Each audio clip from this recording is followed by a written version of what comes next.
pleading for their life. You know, all my white friends gonna call me before they come. My black friends.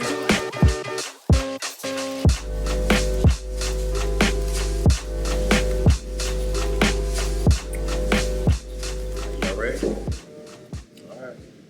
All right. Whew. Yeah, time of 2020. 2020, man. Crazy times. It is. Welcome to Brother. My name is Marshall Williams. I'm a proud member of Durham, North Carolina. And I wanted to do something to be a part of the solution. Right now, we're going through a lot. And I wanted to just have a conversation with our community leaders, community innovators, community pioneers, just community disruptors, and people that just want to see a better world. So everyone's invited, but today I have a special guest, the pride of Roxborough. My man's here, allow him to introduce himself. Deron Blackwell, like he said, Roxborough, North Carolina, born and raised, right next to Durham, so we neighbors. But I think it's important to talk about this.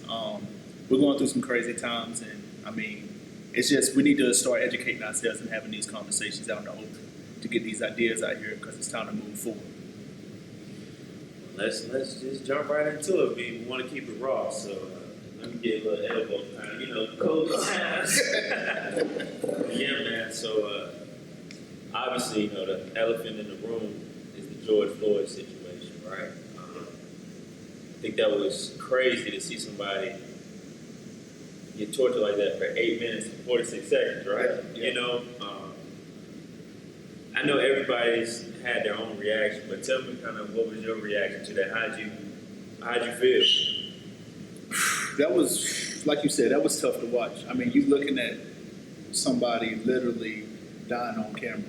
Yeah. And, I mean, it's not from a natural cause. It's from, I mean, it's the people who are supposed to be protecting and serving us. I mean, they're on his neck. So I think that's the hard part, and I think that's what really resonated with a lot of people. I think a lot of people who do say police brutality isn't real is always you're doing something to make it happen.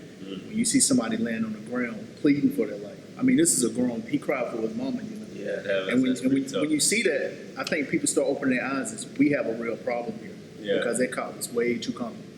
You know what? I always question people that you know that say, well, what was he doing and this and that, and you know, it really, you know, escapes me how they don't see the systematic issue that's in play there, particularly for a person to go to, their first reaction to go to, well, what was he doing?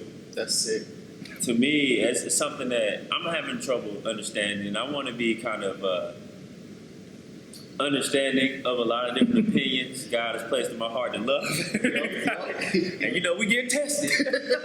We getting tested hard. Yeah. We got to be open, like you said. We got to make sure we hearing everybody, Right. showing that love to everybody. But it's tough. But yeah, I mean, it's like, you know,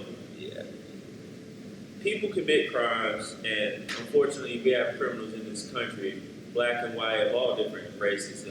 But you know, we have a court system for a reason.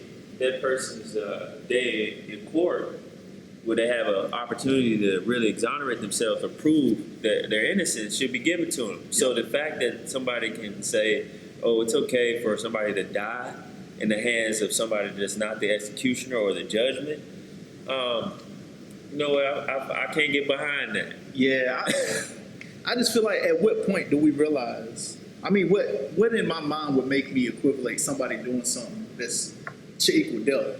You know, like you said, that's coming from me being a believer in Christ as well. That can't come to my head to where I can look at somebody and say, yeah, they deserve to die. Right. You know, I mean, regardless of the crime they committed. I mean, unless somebody, like, I get it, cops sometimes get in scary situations and they have to defend themselves. But I mean, you got an unarmed man laying on the ground. Yeah. What was it that led to him to make you believe he was supposed to die, regardless of the crime he committed? And you know, one of the things that's, I feel like you're exactly right. One of the things that's almost even tougher to swallow are the cops standing around. Way too comfortable. You know, like you see the cops standing around and they're allowing him to do this. And I understand that there's a culture within inside that community as well. But how do we break that cycle? Like, how do we break that mentality that, okay, hey, I'm with this cop, no matter if he does right or wrong. Yeah. You know. I feel like at what point do we hold them accountable? You know, it's like cops get excuses for doing certain things. I mean, let's look at it in this way. If this was a doctor's office being known for bringing patients in and killing them, what would we say to them, you know? So why would a cop be able to do how can a cop continue to commit murders? You stand behind them and then you let it go. Well, you know, that's one of the issues that we need to tackle, the qualified immunity issue with, you know, these police officers basically having carte blanche to do whatever they want. But, you know, it's telling to see people's reactions, right? Yeah. So we talk about how it's really been fascinating to me how employers have responded, right? So we have employers that maybe have a black population or minority population, and they were really touchy at first on their statements. You know, hey, you know what's funny? They always wanted to make sure that they didn't condone the looting. But what I noticed was also some discomfort in talking about police brutality, but it's so easy victimizing the looting. Yep. And while I don't condone looting, let's be frank, look at the history of this country. You know, if instead of asking why are they looting, asking why do they feel they need to loot. Yeah, that's important. Like you said, though, look at everything. Nothing. Those officers in Georgia, they was not going to arrest not one officer until they started burning down their buildings. target. They went to the police station. They burnt down the police station. Yeah, got real then. Yeah. That's when you got to, at this point, that's what we have to do to be seen and be heard. And Yeah. I feel like it shouldn't have to go that far. Well, I tell people all the time, you know, some of my white friends, you know, they'll, you know, honestly say, and I think there's a lot of good people on that side that want to come in unison, want to be in unity with us, but for lack of better words, they're just ignorant. Not like purposely, but how can you blame them? They've been in society where it has rewarded them to be a certain way, and everything has been placated to their desires, their tastes. But they don't get it. They say, well, why don't you try this? And I have to remind them, like, you know, we've been enslaved for 400 years. I was like, listen, man, I don't know what y'all think about black people, but to think that, okay, we possibly could come up with something in 400 years is, you know, not really giving us the best benefit of the doubt. But I tell them, like, look, man, we've tried it. We're in a building right now. We're in the North Carolina Mutual, which is one of the most proud all black-owned businesses in this country. We're in a place where it used to be a cafeteria where, you know, if you were a doctor in this city, you weren't just the only black doctor. You were 1 out of 30. That's the type of power that's in Durham. And I tell people, we've created these things. You know, we've created churches, schools, buildings for it to be torn down, for it to be eminent domain, for it to be, you know, basically just taken from us. And so, you know, I know everybody's seen the clip of the girl talking about the Monopoly game and how they got 40 years. I'm asking somebody who played Monopoly, because my girl would my ass Monopoly all the time. How do you win if you have 400 years of time? You got Boardwalk 400 times. Yeah, it's crazy. And then it's like you said, with them being, like, for lack of a better word, ignorant to the fact. I mean, you got to look at what are we being taught when it comes to black history. You know, they're not exposed to it, and then they come to us telling us the answers to what they've never experienced. Oh, they teach us slavery was just like a job. Yeah, it was a voyage, you know, it was participation. But it's crazy, like when you have these conversations with people who aren't of color, and they tell you, "Well, I would do this, I would do this, I would do this," and I'm like, how do you know the best answer to something you've never been through? Right. You know, that'd be like us here having this conversation and talking about why are women being sexually abused. That's true. But we have no history behind it. We're not women. We can't speak on it. Yeah. You know, so I think the best thing to do, because I know a lot of people are confused on, well, how can we help? Educate yourself. Yeah. Sit back, do more listening than you're doing talking. And then at that point, if you don't think it's a real thing, just let it go. You know. Go ahead. I'm sorry. Just let it go. You know, but if you really feel like that you want to help and you want to do things that help better these situations that we're going through, I think it's like we always say, just listen. Just listen to it. Stop coming up with answers. Stop speaking for the black community when you're not in the black community, you know. Why do you think it's so hard for people to listen? To be honest, I think is what do they know about the black community? You know, so they look at it from their eyes. To be honest, what do we know about Black history? We only know our history up to slavery. Yeah, That's crazy. But the difference is, like me and you actually actively go out and try to figure it out. Right. From somebody who isn't affected by it, why would they? Yeah. You know, so then they're coming in here not knowing what we've been through, not knowing, like, for instance, Oh. this is going to be a tough one. The Confederate statues. You know how I feel about participating trophies anyway, but go ahead. How can you justify Yeah, this is wild. somebody owning slaves, killing slaves, doing all of this back in the day, being a Confederate soldier, which means you stood against America since we're supposed to be Treason, patriotic. technically. Yeah. Treason, yeah. But you build a statue of this man, have it setting up, and we defend it. You know, what I don't get is that, okay, so the original purpose of any statue, anytime a man, woman, or anything is memorialized, you know, in stone and put in front of a building, that is not to just remember them. We got to remember that's to honor them. Yep. So the fact that we've erected statues in this country to honor people that have atrocities, you know, that just disregard what me, you, Daniel, our film guy may walk past and feel, it's just, you know, it's totally inconsiderate. You know, like, somebody told me, you know, I don't know if it's true, but the back of the nickel with the building on it is the Monticello, which is Thomas Jefferson's plantation, where, you know, his girlfriend, aka his woman he was raping those women, that's the house. You know, I mean, like, I ask people all the time, and, you know, certain people that may be victims of sexual assault or any type of abuse, right? People usually have a very visceral, emotional connection to that event. And I say, well, what if you walked outside every day and saw something that was a direct cue to that emotional event, you know? And people say, well, you know, those were our ancestors, those are back days or whatever, but people don't understand. I firmly believe trauma can be passed. Oh yeah, 100%. So I believe that, you know, some of these people see these things and just realize that we're in a country where, first, we weren't even human.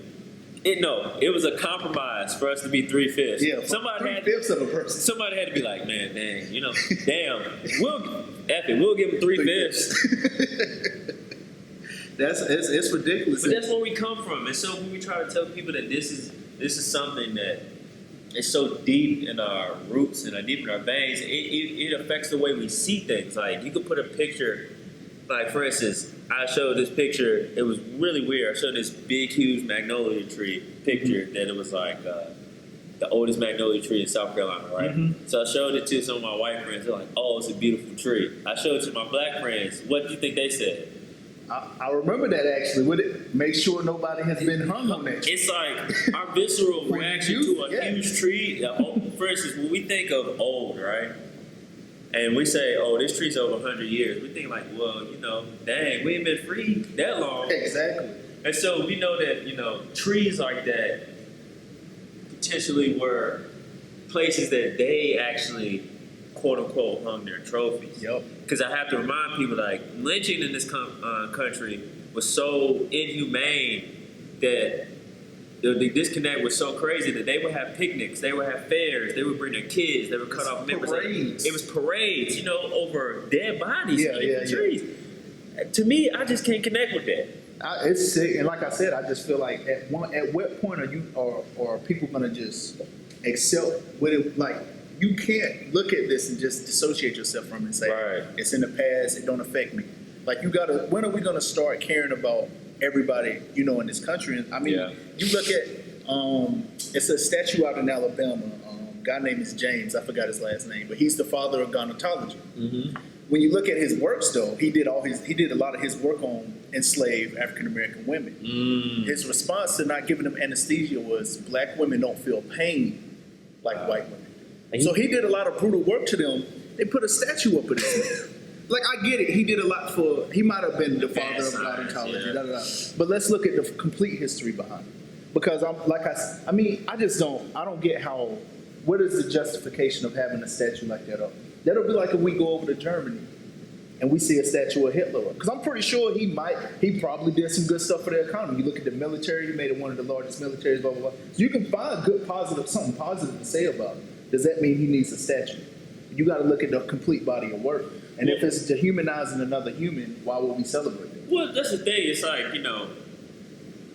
men are going to do great work. Like they say, what the road to heaven is paved through hell, or something like that. Oh, the road to hell is paved with good intentions. Mm-hmm. Meaning that like you can find, if you want to parse out, you can find good things about any particular. Like people don't understand, Hitler was on the Time magazine. Exactly.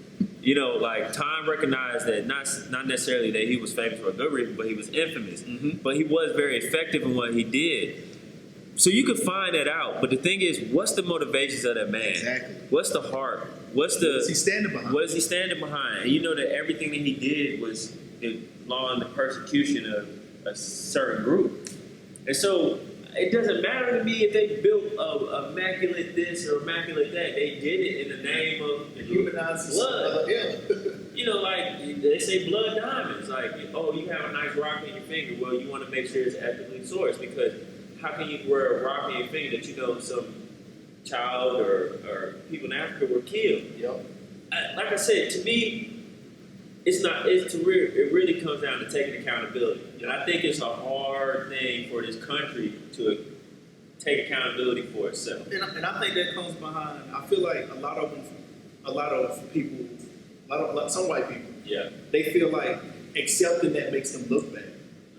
And it's like, no, we understand we had a bad part of history. A lot of American history in the past was a bad part of history. Yeah. But what are we doing to move forward? Right. We're not blaming you. We don't even want, we don't need anything, we don't want anything back from you. What we're saying is, when is going to be the time when we're looked at as equal people? Right. Because it's still not happening. And the thing I'm asking is that when you talk about us looked at, don't tell me, write it. Exactly. Put it in legislation, put it in policies. We talk about reparations. Like, I would be honest, they're never going to cut every black family a check. And please, I'm worried. I'm leaving out. Right. Don't do that. Do not cut all of us a check. That is not what we need. Well, at least I'm speaking from my standpoint. But what I'm saying is that what we do need is turn those checks into programs. Like, there's no reason why there should be no reason why a black child that wants to go to college should be able to go to college. There's a reason why there aren't housing and loan programs put in place to help African American communities. Because guess what? They were put in place to disenfranchise them. Exactly. So you basically have a scale here. You tilted the scale this way, where you put basically black families down when you need to tilt it even. And that's what we talk about equality. So many people want to equate equality to us over them. When it's like, no, we came from this thing called slavery, this institution where we weren't humans, we weren't free. Then we had Jim Crow, they had segregation, and we're still battling things. We're just trying to get to the surface of the water where you float in. Yep. You know what I'm saying? Once we get there, we can both swim, and I think you can't drown me. I think even that, back when you said where they feel like we want to be seen as higher, comes from when you look at white history.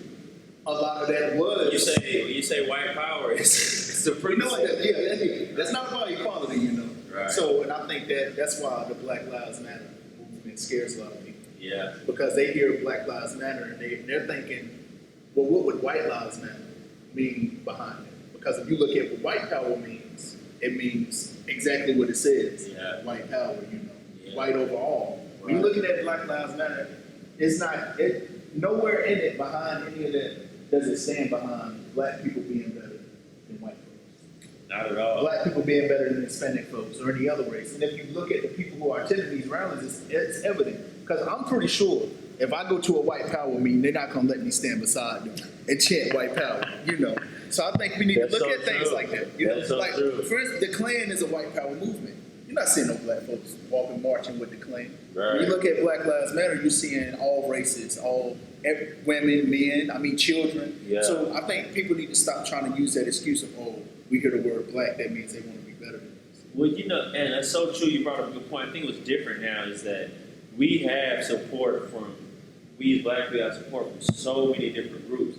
And, you know, I always try to parse it out and say, like, okay, hey, I love the support. I would take it anywhere I can get it. But I want to make sure these people are actually for Black lives and not just against everything that I guess Trump has done for them. Yep. Because I feel that a big part of this is a revolt against Trump. That's a good point. A lot of it is just anti-Trump. It's just anti-Trump, yeah, right? It's not necessarily pro-black or pro-black lives. You know, don't get me wrong. I don't want to try to demean any of our support, but basically goes along to the lines that we have been co-opted so many times. It's like, oh, hey, blacks fighting for freedom in the Civil War, right? Just to come home. And be slaves again. Or how about all the guys that were the World War II veterans, like Drew Brees talked about, my dad fought for, my grandpa, where our grandpas fought for this country too, only to come home and get hung in their uniform. It's ridiculous. I mean, there's a famous case where I believe a Marine was hung in his uniform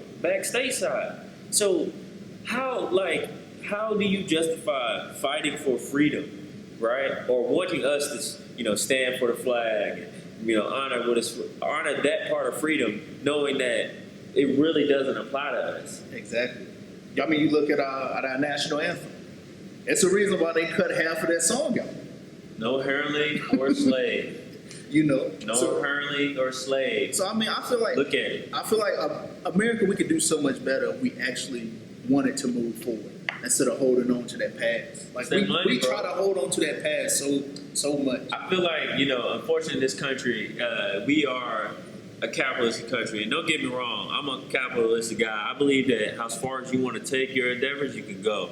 I think also my faith base in that is that God is going to give great responsibility to people who have to do a lot of works, right? So as much as full as my cup is, meaning that's how much I got to pour back, right? So I do believe that, but at the same time, Civil War, people say, oh, the Civil War wasn't a fight over slavery. You're bullshit. What else was it fought over? It's fought over slavery. Like, people could say economics, but they don't understand the whole South economic structure was propagated on slavery. Like, it ran underneath everything. Exactly. Like, listen, you know how much money you can make if you ain't got to pay nobody?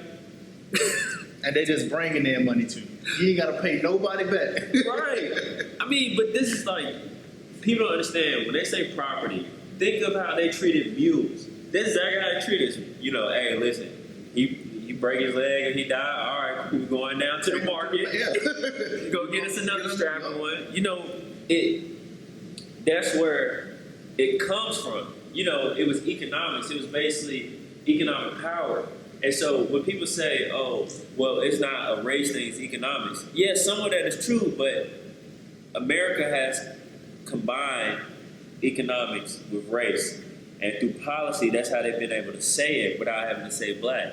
Oh, we're not going to fund the socioeconomic schools. Like Trump, he forcing all the kids to go back to school, right? Mm-hmm. And threatening those kids that don't.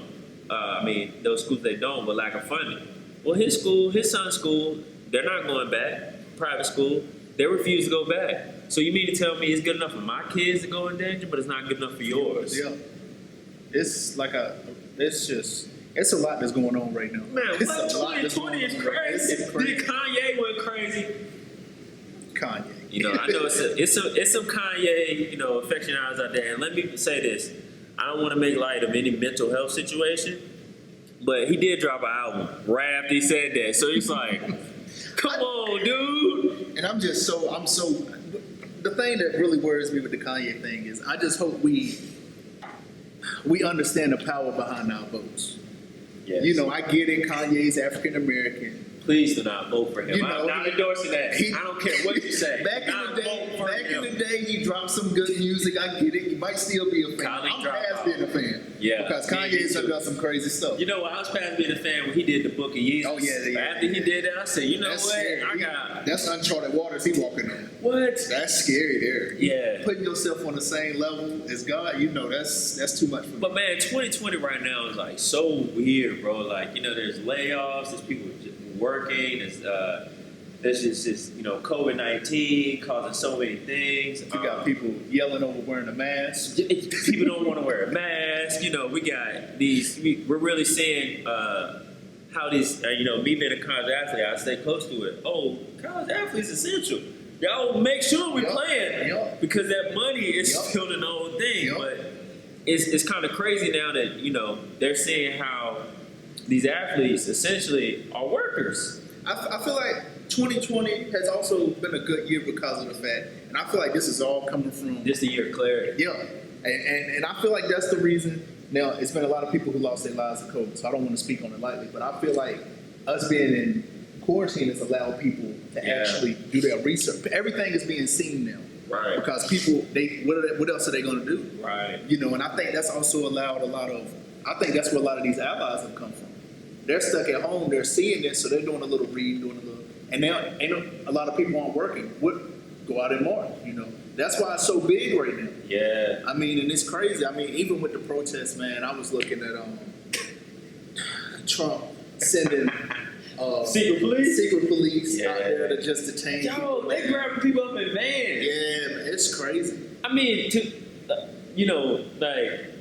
I've never carried around a gun I didn't want that type of energy. I grew up around guns. My father was a Marine, so we had taught gun safety, all that. But it's like, man, they hunting people. And at this point, that's basically what it is. But what I'm saying is that, okay, that's a scary situation, right? You're a black man. Let's say you're protesting. You're peacefully protesting. Somebody, because let's be honest, there's these little semi-militia groups, these white kind of power 3%ers and all these groups or whatever. I think it was called the Good Boys or something like that. But they come in tactical gear. Yep. And they come with weapons. And these people come in tactical gear and weapons. How in the hell am I supposed to know the difference between you and them? And then you don't have any identification. You throw me into the back of a minivan. They got minivans. Renting minivans, throwing people in. What?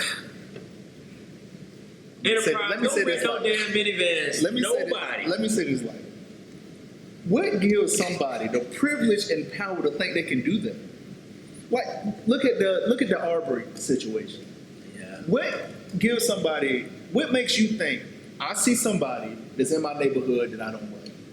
I'm gonna get in my truck with guns and I'm gonna pull up on him and tell him to get in my truck. And we're gonna escort him out and people really like, well, he should have just confined, he should have just listened.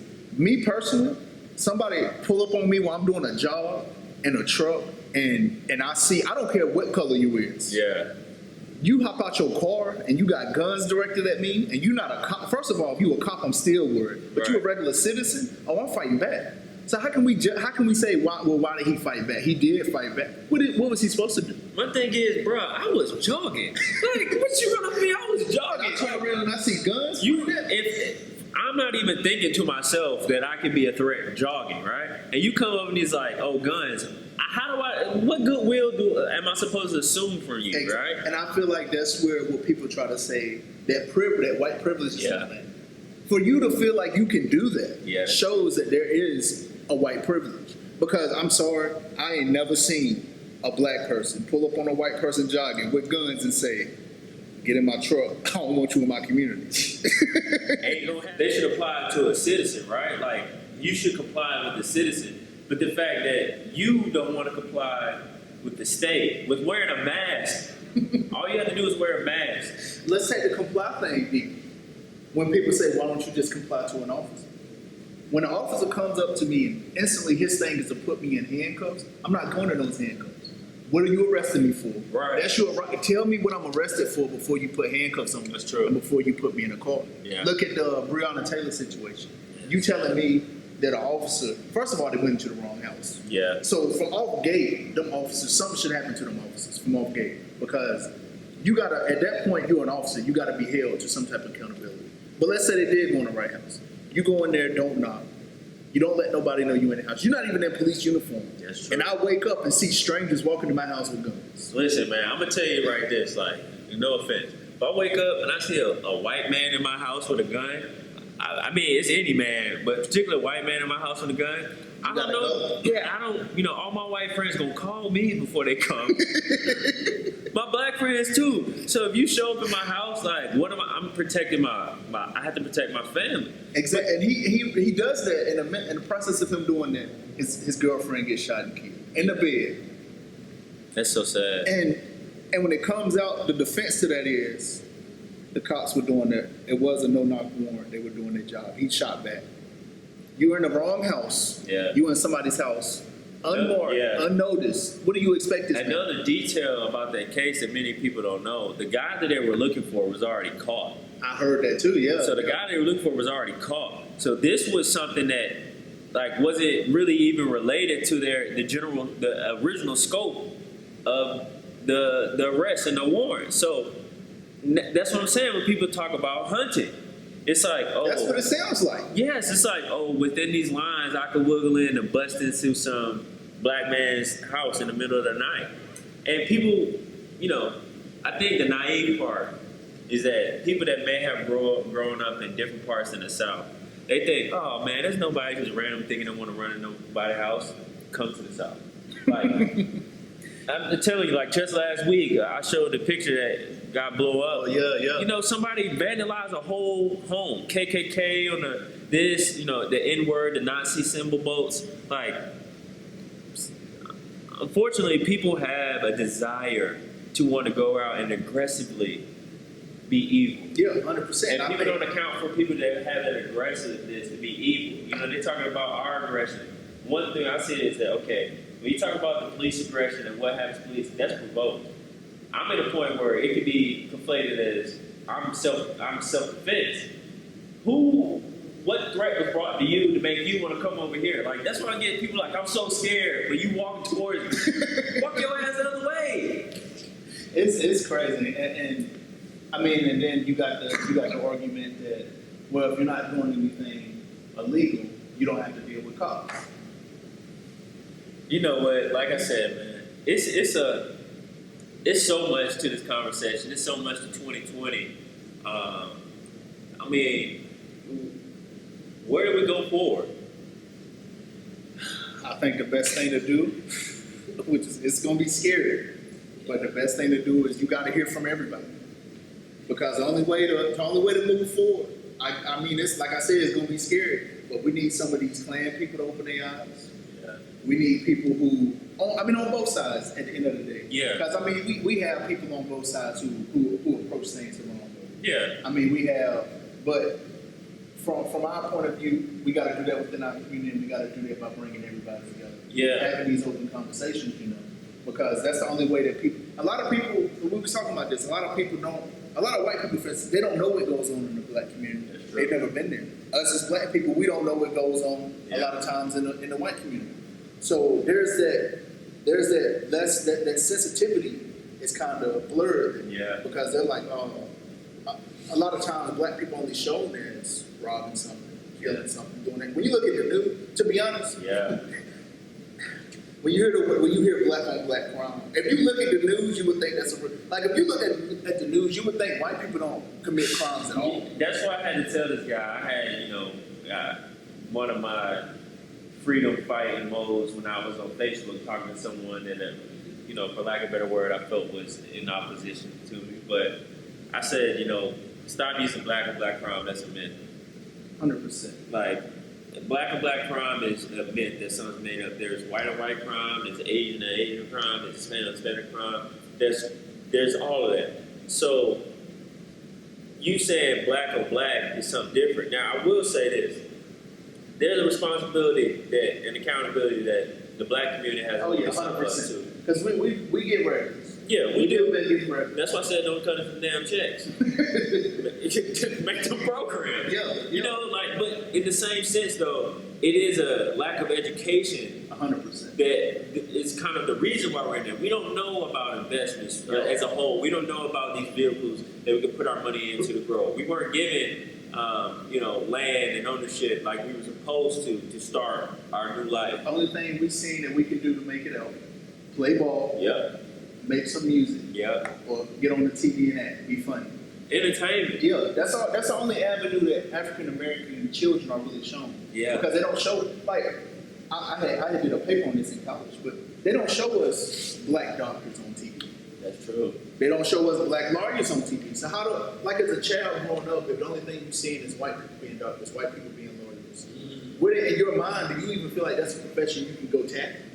And you know it's crazy. So we got these kids, and I was one of them that be in school, and you know the teacher asked the sage old question. Well, what do you want to be when you grow up? And all you black kids say, I want to play in the NBA, I want to play in the 100%. NFL, I want to do this, I want to do that along with sports. And it's crazy because even though we are the ones mostly doing it, those white teachers still tell the kid you can't do it. Yep. And the thing about it is, I understand a little bit that the numbers aren't there, but he's not being shown he can be a doctor. He's not being shown he can be a lawyer. His dream of being this, you're shutting it down. Like Nick Saban said, where do you want him? What do you want him to be? I think that's a big thing too. With, like you said, in education, I think teachers need to understand what their roles are in children. Like for me, I can speak for me. I saw my teachers more than I saw my parents because my parents worked. On the weekends is when I saw my parents the most. Throughout that week, I'm at school with you 8 hours out the day. Yeah. So I feel like you need to take accountability of what are you teaching these kids? What are you doing as far as, because I get it, some teachers are just there to get a check and just wrap it up. Which we need to look at that, especially in the inner communities, in the cities like Durham and we got Roxborough. Right. Teachers need to look at what are we actually teaching these kids. Yeah. I can speak from experience. I'm not going to call no names or anything. I mean, I'm sitting in a class, and my teacher pulls me out of class that I got an A in her class. She literally, this is what she says to me: Duran, you're one of the good ones. Wow. And I'm like, so it's not hitting them. I'm like, good what? You know, you're one of the good black kids in the school. And I'm like, well, what does that mean? And she's like, you know how you guys are. You're on the second back of the classroom, headphones in. You know, your hoodie's on sleep. I just don't have to pay too much attention to you. And I just, teach my other kids in the class. She was like, you're actually one of the good ones. And I'm like, I looked at her and I said, do you feel like this is a compliment? She looked at me and she goes, yes, I'm complimenting you. I'm telling you you're a good one. And I'm like, you got to look at teachers in the school. You have to be, but you got to do better than that. Because in that mindset, you even telling yourself that when a black kid walks in my class, I'm not giving them the same attention as I do with white kids. Because in my mind, a black kid only comes to school because he's forced to come to school. Right. He's not here to learn. Right. So I feel like in the education system, we got to do better. I mean, there are so many systems that need overhaul and need revamping. When we talk about racism, I think what gets lost in a lot of people is they think of racism and racist acts. The N-word, the lynching, calling somebody this, but they don't understand when we say systematic, it's like, deep. Man, it's like lotion. It's deep. Like, once you rub it in your skin, trust me, you'll see it. But it's there. It's deep. I don't know how many white people wear lotion. I ain't gotta wear it, but black people, when we put on lotion, you feel me? You know what I'm saying?